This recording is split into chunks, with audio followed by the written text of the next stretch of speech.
Metabolisme obat di dalam tubuh dan faktor yang mempengaruhi. Di sini saya mengambil jurnal dengan judul Analisis Polimorfisme Gen CEP pada Metabolisme Obat melalui pendekatan bioinformatika. Di sini, xenobiotik merupakan suatu senyawa zat asing yang masuk ke dalam tubuh, seperti obat-obatan, zat karsinogen, zat tambahan makanan, dan bahan lain. Nah, tanpa adanya metabolisme, dia akan menimbulkan efek toksik ketika mencapai konsentrasi maksimumnya. Sebagian besar metabolisme memerlukan energi, kofaktor, dan enzim. Sitokrom P450 monooksigenase atau CEP terlibat dalam metabolisme senyawa fisiologis penting pada banyak spesies mikroorganisme, tumbuhan, dan hewan. Pada mamalia, enzim ini berpartisipasi dalam detoksifikasi berbagai xenobiotik, seperti lingkungan, racun, dan obat-obatan.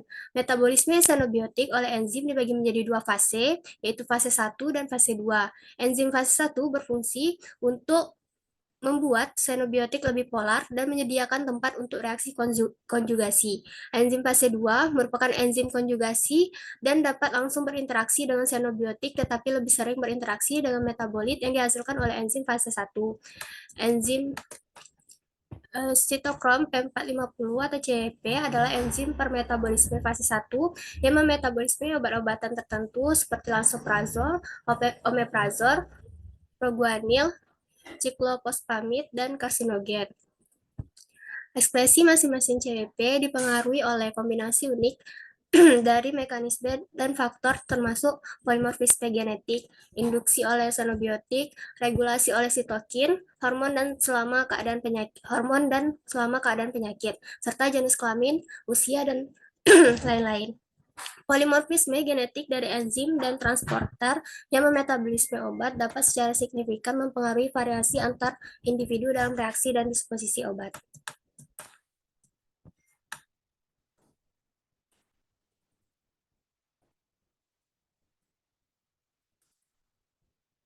Selanjutnya, mekanisme metabolisme obat. Metabolisme obat merupakan suatu proses perubahan molekul secara kimiawi setelah masuk ke dalam tubuh. Pada umumnya, metabolisme obat mengakibatkan penurunan efek terapi. Di sini terdapat mekanisme metabolisme obat, di mana pada tahap 1 terjadi proses oksidasi, reduksi, dan hidrolisis sehingga obat tidak dapat disekresi dari tubuh. Obat yang dimodifikasi kemudian dikonjugasi menjadi senyawa polar dalam reaksi fase 2 yang dikatalisis oleh berbagai transferase enzim seperti uridin, disfosfat atau UDP, glukuronosil transferase, sulfotransferase, dan glutathione transferase.